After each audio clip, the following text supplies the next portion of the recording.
नमस्कार दोस्तों, मैं रोहित सिंह एक बार फिर से आपसे एक स्वागत करता हूं। दोस्तों, हम लोग भारत का जो कॉन्स्टिट्यूशनल डेवलप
जो 21 तक भारत के वायसराय रहे हैं, इन दोनों के रिकमेंडेशंस को इसमें माना गया और इनको एक तरह से सम्मान देने के लिए भी इसका नाम मॉन्टेग्यू चेम्सफोर्ड रिफॉर्म रखा गया है।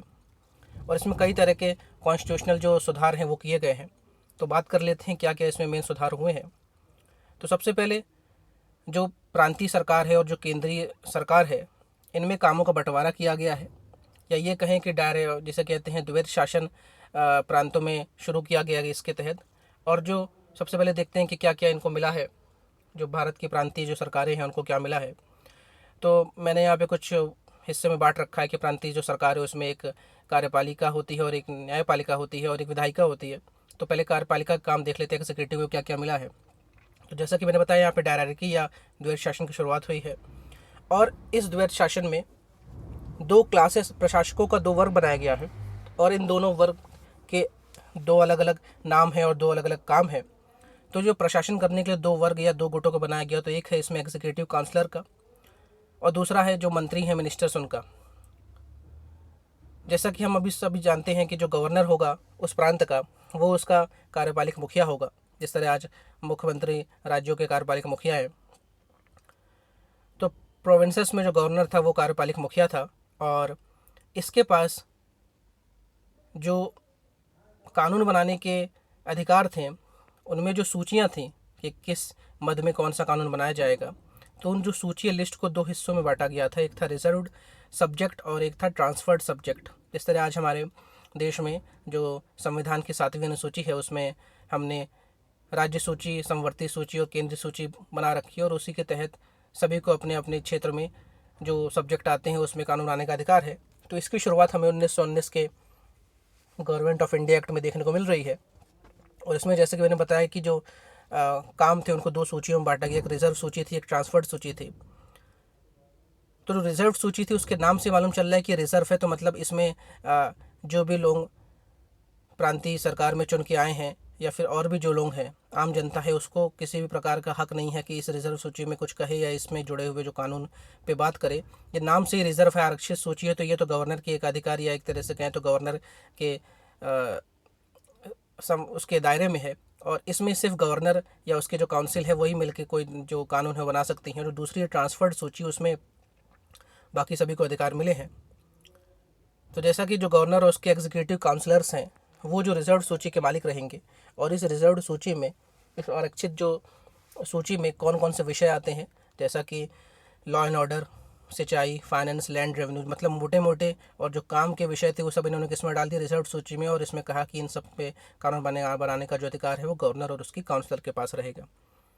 दूसरा, जो दूसरा हमने वर्ग देखा था प्रशासक का, जिसको मैंने मंत्री व या मिनिस्टर्स कहा था, उनको क्या क्या काम मिला। तो उनको जो विषय मिले हैं वो कौन से मिले हैं, ट्रांसफर्ड सूची वाले या हस्तांतरित जो विषय हैं वो मिले हैं। और इसमें क्या क्या उनको मिला है, शिक्षा, लोकल गवर्नमेंट, स्वास्थ्य, excise, industry, public works, religious endowments, ये सारे जो कम महत्व के सब्जेक्ट हैं वो दिया गया मिनिस्टर्स को। ये जो मिनिस्टर्स हैं ये आम जनता के बीच से चुन के आए हुए लोग हैं, अमूमन ये सभी भारतीय हैं। तो हमने यहाँ पे देखा कि जो डायरेक्टी है या द्वैध शासन है प्रांतीय सरकारों में, वो शुरू किया 1919 के एक्ट में। और जैसा कि मैंने कहा कि ये जो मिनिस्टर्स लोग हैं ये सब इलेक्टेड हैं, निर्वाचित लोग हैं, लेकिन ऐसा नहीं कि आम लोगों ने इनको वोट दे के चुना है। इस वक्त तक सभी लोगों को वोट का अधिकार नहीं था, मतलब यूनिवर्सल एडल्ट सफरेज नहीं था। और ये इन लोगों का जो चुनाव होता था एक तरह से इनडायरेक्ट इलेक्शन होता था। और जो लेजिस्लेटिव काउंसिल होती थी, जिसे कहें विधायी परिषद, वो अपने लोगों को नॉमिनेट करती थी और वही लोग फिर बाद में मिनिस्टर्स बनते थे। तो हमने अभी तक ये देखा कि जो एग्जीक्यूटिव काउंसलर्स हैं, जिनका मुखिया कौन है, गवर्नर, वो किसी भी तरह की विधायी जो संस्था है उसके लिए उत्तरदायित्व नहीं है कि आपने कैसा कानून बना दिया, क्योंकि उनका जो कानून बनाने का अधिकार है वो रिजर्व सूची में आ रहा था।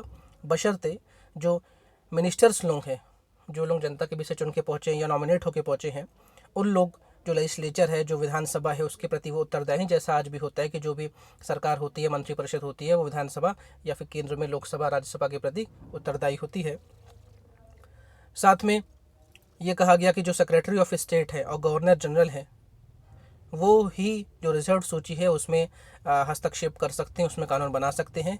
और ये चाहे तो जो ट्रांसफर्ड सूची भी है उसमें भी हस्तक्षेप कर सकते हैं, उसमें कानून बना सकते हैं। मतलब यहाँ पे गवर्नर और जो secretary of state for India है, इन दोनों ने अपनी सूची में तो अपना बनाने का, कानून बनाने का अधिकार अपने पास रखा ही, साथ में हमारी जो सूची हमको मिली थी, ट्रांसफर्ड सूची, हस्तांतरित सूची, इसमें भी इनका इंटरफेरेंस का अधिकार इनको प्राप्त है।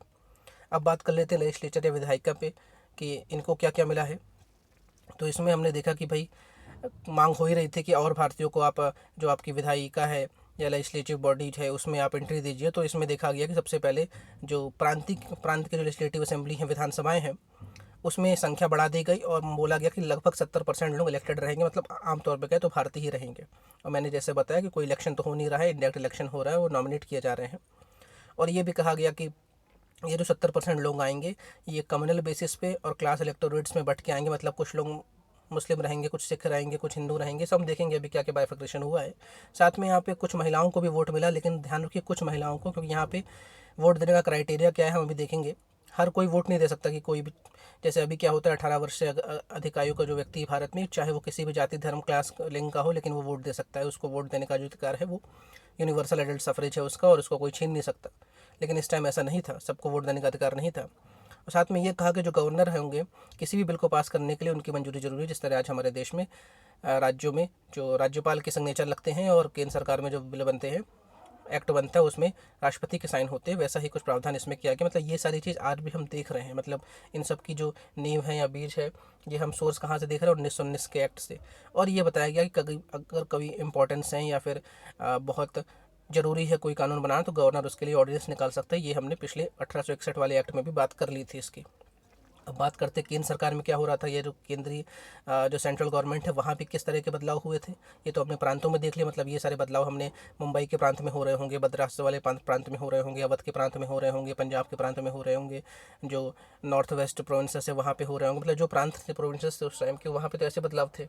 अब बाकी जो सेंट्रल गवर्नमेंट है उधर क्या हो रहा था वो देख लेते हैं। तो सबसे पहले बताया गया कि जो गवर्नर जनरल रहेगा, जो भारत का गवर्नर जनरल, या आप कहें तो वाइस रॉय जो रहेंगे साहब, वो तो मुखिया हैं किसके, चीफ एग्जीक्यूटिव के। मतलब जो भी कार्य करवाना है, जो भी एग्जीक्यूटिव बॉडी होनी है, उसके मुखिया कौन है इस देश के, गवर्नर जनरल, या आम भाषा में कहें वाइस रॉय, या आम भाषा में कहें तो इस टाइम 1916 से 1931, 1915 से 1931 तक कौन थे यहाँ पे, लॉर्ड चेम्सफोर्ड। उसके बाद यहाँ भी दो सूचियाँ बनाई गई काम को लेकर, भाई किस किस विषय में कौन कानून बनाएगा। तो यहाँ पे दो सूचियों के नाम थे, सेंट्रल और प्रोविंशियल, मतलब केंद्रीय सूची और प्रांतीय सूची। ध्यान रखिएगा, कंफ्यूज नहीं होना। प्रांतों में दो सूची थी, ट्रांसफर्ड लिस्ट और रिजर्व लिस्ट। केंद्रीय स्तर पे दो सूची हैं, केंद्रीय लिस्ट और प्रांतीय लिस्ट। तो जैसा कि जो प्रांतीय लिस्ट है उसमें जो भी कुछ कानून बनाने हैं वो जो प्रांत की सरकार है वो देखेगी, या प्रांतों के जो प्रतिनिधि है वो देखेंगे। जैसे आज हम देखेंगे कि हमारे पास दो सदन है, लोकसभा और राज्यसभा। राज्यसभा में राज्यों के प्रतिनिधि पहुंचते हैं और राज्यों से जुड़े हुए जो भी काम है वो करवाते हैं, और जो लोकसभा होती है वो पूरे देश के लिए होती है। तो वैसा ही कुछ यहाँ पे कि सेंट्रल और जो प्रोविंसेस सेपरेट पार्ट दिए गए, और सेंट्रल के लिए तो जो केंद्र सरकार है, जो वहाँ पे लोग चुन के बैठे हैं, जिसके मुखिया गवर्नर जनरल ऑफ इंडिया है या वाइस रॉय साहब हैं, वो रहेंगे। और जो प्रांतीय लिस्ट है उसके लिए जो प्रांत के लोग वहाँ पहुँचेंगे वो उसके लिए उत्तरदायी रहेंगे। साथ में कहा गया कि भाई जो वाइस रॉय हैं उनकी जो एग्जीक्यूटिव काउंसिल है उसमें 6 मेंबर्स हैं अभी, उनमें से 3 मेंबर्स जो रहेंगे वो भारतीय रहेंगे। और ये कहा कि गवर्नर जनरल जो है वो ऑर्डिनेंस निकाल सकता है, प्रांतों में जो गवर्नर है वो ऑर्डिनेंस निकाल सकता है। और ये भी कहा गया कि किसी भी ऐसे बिल को जो वाइसराय है या गवर्नर जनरल है वो उसको सर्टिफाई कर सकता है, उसको वैध करार कर सकता है, भले उस बिल को जो केंद्रीय लेजिस्लेचर है उसने अमान्य घोषित कर दिया हो। मतलब अगर लेजिस्लेचर किसी बिल को नहीं चाहती कि वो पास हो, फिर भी गवर्नर जनरल चाहे तो उसको पास करवा के कानून बनवा सकता है। और यहाँ पे जो विधायिका है वो अब 2 सदन में बट गई। आम भाषा में जिस तरह आज आपके पास केंद्र में लोकसभा और राज्यसभा है, तो इसकी जो नींव थी 1919 में पड़ गई थी। और इसमें जो लेजिस्लेटिव असेंबली है, तब लेजिस्लेटिव असेंबली कहते थे, आज उसको क्या कहते हैं, लोकसभा।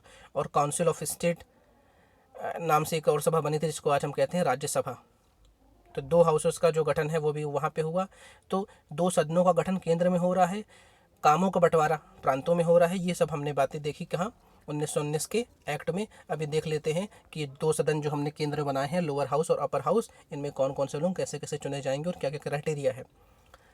तो सबसे पहले जो आपकी लेजिस्लेटिव असेंबली है यानी आज की लोकसभा, उसमें कुल उस टाइम कितने मेंबर थे, 145 मेंबर थे, जिसमें से 41 नॉमिनेटेड थे, मतलब उनका चुनाव नहीं होगा, निर्वाचित वो उनको नॉमिनेट कर दिया जाएगा, मनोनीत कर दिया जाएगा। और जो 104 थे वो इलेक्टेड थे। तो कुल कितने थे, 145 मेंबर्स की लोकसभा थी, सॉरी उस टाइम की लेजिस्लेटिव असेंबली थी, आज की लोकसभा, जिसमें 41 मनोनीत थी और 104 इलेक्टेड थे।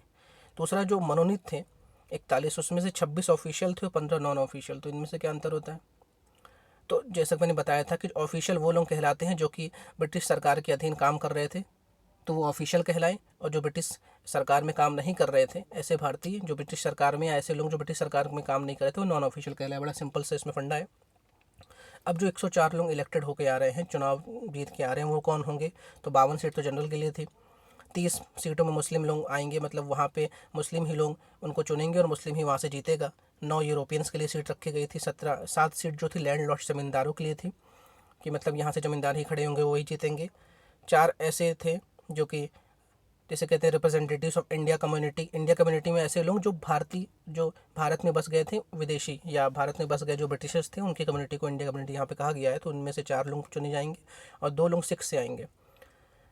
तो ये जो था कम्युनल बाइफर्केशन, जिसमें हमने देखा कि जात पात के आधार पे और रंग के आधार पे ये बाइफर्केशन हुआ है, ये आज भी लगभग है। लेकिन आज सिखों के लिए कोई सीट नहीं होती, आज मुस्लिमों के लिए कोई फिक्स सीट नहीं है।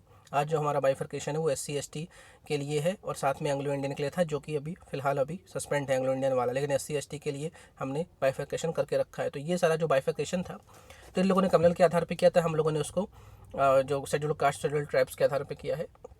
तो 145 लोगों की कुल थी उस टाइम की लेजिस्लेटिव असेंबली, जिसको हम लोकसभा आज जानते हैं।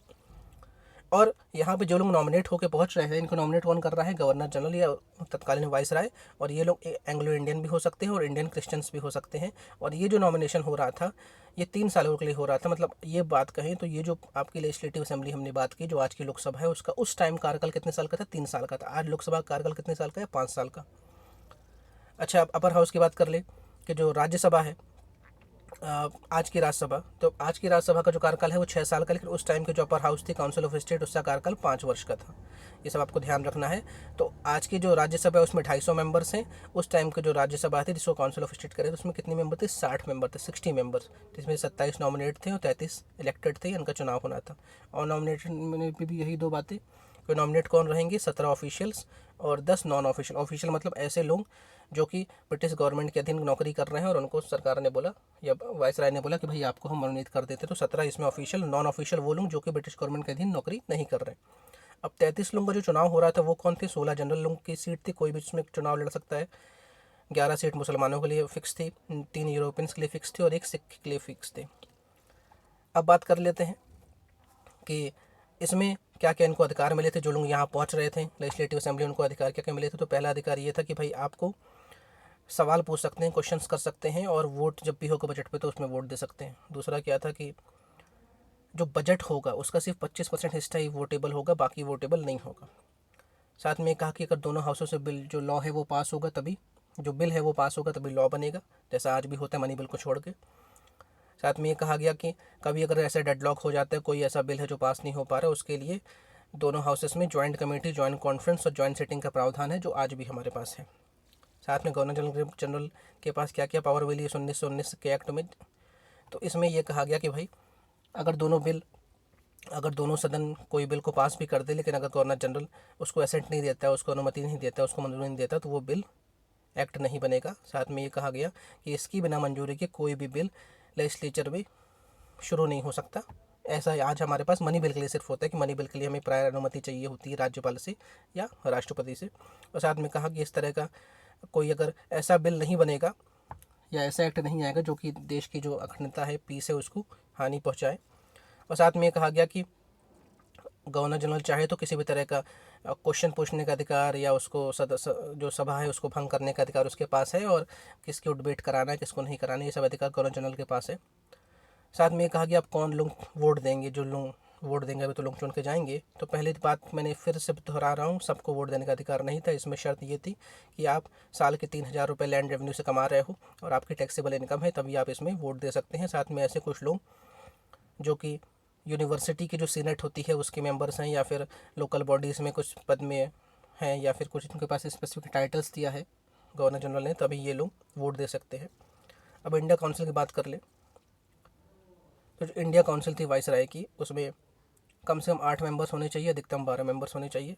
और साथ में कहा गया कि जो इनमें से आधे मेंबर्स होंगे उनको भारत में ही पब्लिक सर्विस का अनुभव होना चाहिए, मतलब वो ब्रिटिश गवर्नमेंट के अधीन काम कर चुके हों, और इन सबका टेन्योर 5 साल का होगा, और इनकी जो सैलरी होगी वो 1,000 पाउंड से लेकर 1,200 पाउंड तक की होगी, और इसमें से 3 लोग कौन होंगे, भारतीय होंगे। तो ये सारी बातें थी 1919 के एक्ट में। और ये इस एक्ट में ये भी कहा गया कि 10 साल बाद एक और हम कमीशन लाएंगे और देखिएगा इस एक्ट से क्या क्या फ़ायदे हुए, क्या नुकसान हुआ, और इसी को देखते हुए फिर साइमन कमीशन इस देश में आता है।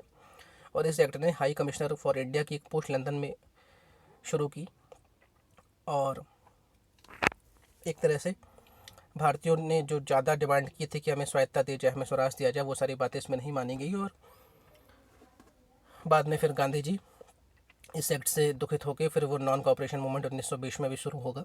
तो दोस्तों ये रहा 1919 से गवर्नमेंट ऑफ इंडिया एक्ट। अगर आपको वीडियो पसंद आया तो इसको लाइक कीजिए, शेयर कीजिए, कमेंट कीजिए। मिलते हैं अपने अगली वीडियो में, तब तक के लिए धन्यवाद, जय हिंद।